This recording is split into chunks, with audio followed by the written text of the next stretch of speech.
गुजरात सरकार अब uniform civil code लागू करने जा रही है। संविधान का आर्टिकल 44 कहता है भारत में यूनिफॉर्म सिविल कोड होना चाहिए, सबको एक समान अधिकार होना चाहिए। उत्तराखंड के बाद गुजरात सरकार भी उसे लागू करने जा रही है। फ़ायदा क्या होगा? फ़ायदा ये होगा कि जो विदेशी कुरीतियाँ हैं वो ख़त्म होंगी।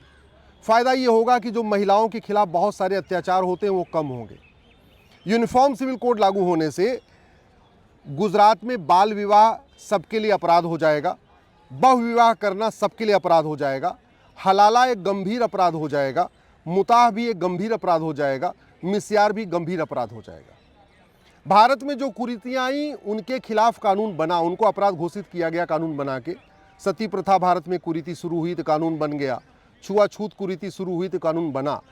लेकिन जो कुरीतियाँ मुगलों के साथ में आई थी उन कुरीतियों को ख़त्म करने के लिए कानून नहीं बना। तो जब यूनिफॉर्म सिविल कोड आएगा तो गुजरात में भी तलाक़े हसन देना अपराध हो जाएगा, तलाक़े एहसन भी अपराध हो जाएगा, तलाक़े बाइन भी अपराध हो जाएगा, तलाक़े किनाया भी अपराध हो जाएगा।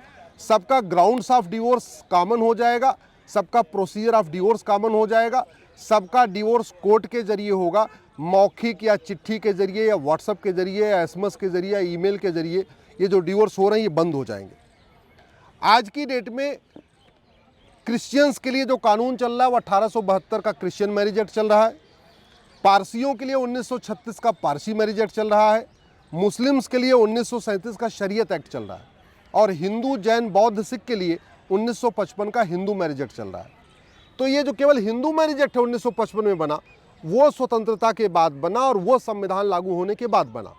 इसलिए वो जब कानून बनाते समय संविधान की स्पिरिट को देखा गया।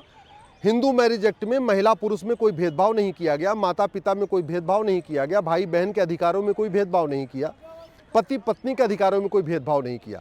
लेकिन ये जो तीन कानून पहले से चल रहे हैं, 1872 का क्रिश्चियन मैरिज एक्ट, 1936 का पारसी मैरिज एक्ट, 1937 का शरीयत एक्ट, ये अंग्रेज़ों ने बनाया था, बिना किसी चर्चा के बनाया था। तो वो पूरी तरीके से महिला विरोधी है। उसमें बहुत सारी विसंगतियाँ हैं। न उसमें किसी कुरीति को ख़त्म किया, न सबको समान अधिकार दिया। तो यूसीसी आने से ये जो पुराने कानून चल रहे हैं अंग्रेज़ों के समय के, वो रुक जाएंगे, वो ख़त्म हो जाएंगे और सबको एक समान अधिकार मिल जाएगा। यूनिफॉर्म सिविल कोड आएगा तो फ़ायदा ये होगा कि बेटे और बेटी की शादी की उम्र समान हो जाएगी। अभी हिंदू, जैन, बौद्ध, सिख के लिए शादी की उम्र बेटियों की 18 साल है मिनिमम एज, और बेटों की शादी की मिनिमम एज जो है 21 साल है। लेकिन ये सब पे लागू नहीं होता है। यूनिफॉर्म सिविल कोड आएगा तो जो मिनिमम एज है वो सबके लिए एक समान लागू होगी, सबके लिए एक समान हो जाएगी। विवाह का रजिस्ट्रेशन कंपलसरी हो जाएगा, अभी नहीं है। डाइवोर्स का जो ग्राउंड है, विवाह विच्छेद का ग्राउंड है, जो तलाक का ग्राउंड है, वो बाकायदा लिखित में हो जाएगा, कोडिफाइड हो जाएगा।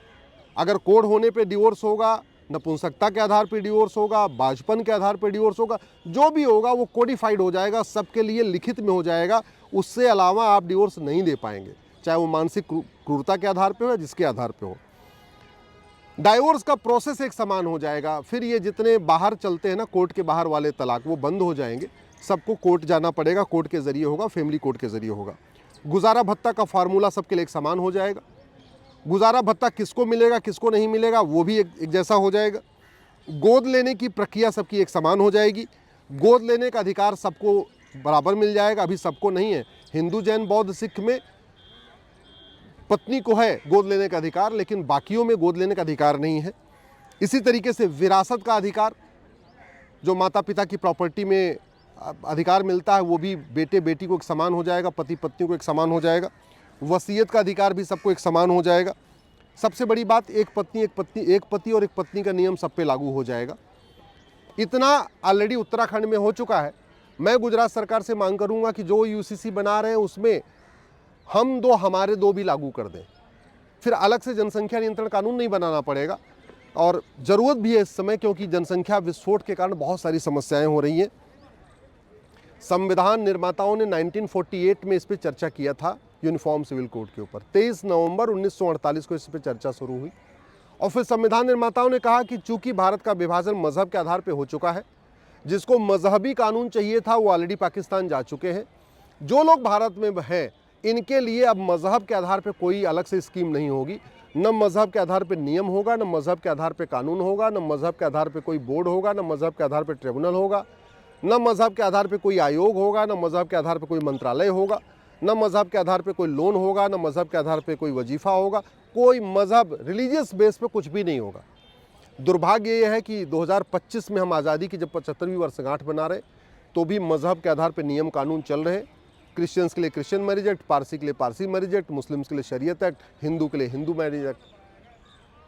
मज़हब के आधार पे वक्फ बोर्ड भी चल रहा है, मज़हब के आधार पे वक्फ ट्रिब्यूनल भी चल रहा है, मज़हब के आधार पे योजनाएं चल रही हैं, मज़हब के आधार पे माइनॉरिटी अफेयर मिनिस्ट्री चल रही है, मज़हब के आधार पे माइनॉरिटी कमीशन चल रहा है। सब कुछ मज़हब के आधार पर चल रहा है।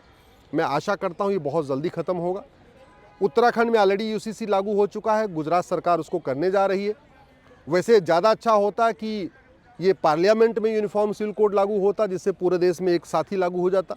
लेकिन अगर पार्लियामेंट से नहीं भी आ रहा है तो ये राज्यवार भी अच्छा है कि भाई उत्तराखंड में लागू हो गया, अब इसके बाद गुजरात करेगी। बहुत जल्दी मुझे पूरा विश्वास है कि इसके बाद मध्य प्रदेश सरकार भी करेगी, छत्तीसगढ़ सरकार भी करेगी, फिर उसके बाद उत्तर प्रदेश सरकार भी करेगी, बिहार सरकार भी करेगी, राजस्थान सरकार भी करेगी, महाराष्ट्र सरकार भी करेगी। तो अगर एक एक करके राज्य सरकारें भी कर रही हैं तो अच्छी बात है। लेकिन मेरा ये मानना है कि सभी राज्य सरकारों को इसके लिए पहल करना चाहिए, सभी नागरिकों को इसके लिए पहल करना चाहिए। भारत का संविधान कहता है कि सब एक समान है, सबको समान अधिकार है, सबका समान कर्तव्य है, तो कानून भी सबके लिए एक समान होना चाहिए, मज़हब के आधार पे बिल्कुल नहीं होना चाहिए है। और ख़ास तौर पे कुरीतियों और कुप्रथाओं को मज़हब के आड़ में इसको आप जस्टिफाई नहीं कर सकते हैं। जो कुरीतियाँ मुग़ल काल में आईं उनको ख़त्म करना ज़रूरी है, और वो तभी ख़त्म होगा जब यूनिफॉर्म सिविल कोड होगा। अब उत्तराखंड सरकार ने बाकायदा, गुजरात की सरकार ने 5 सदस्यीय समिति बना दिया है। जस्टिस रंजना देसाई इसको हेड कर रही हैं। अच्छी बात यह है कि जो उत्तराखंड सरकार ने बनाई थी कमेटी, उसको भी जस्टिस रंजना देसाई ने हेड किया था। तो उनको एक तरीके से पूरा इस पर रिसर्च उनके पास में है, पूरा डॉक्यूमेंट उनके पास में है, सारा वो ऑलरेडी काम कर चुकी हैं। इसलिए गुजरात की सरकार ने इस कमेटी को केवल 45 दिन का टाइम दिया है, 1.5 महीने का टाइम दिया है।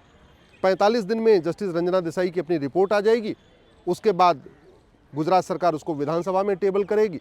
तो हमें पूरा भरोसा है कि 2025 में गुजरात में भी यूनिफॉर्म सिविल कोड लागू हो जाएगा, और भारत में उत्तराखंड के बाद गुजरात दूसरा राज्य होगा जो यूनिफॉर्म सिविल कोड लागू करेगा। और जब इन 2 राज्यों में आ जाएगा तो ये भी हो सकता है कि कल को फिर बाकी राज्य लाएं और सीधे सीधे इसको पार्लियामेंट में इंट्रोड्यूस करके पार्लियामेंट से सीधे पास करा दिया जाए और पूरे देश में लागू हो जाए।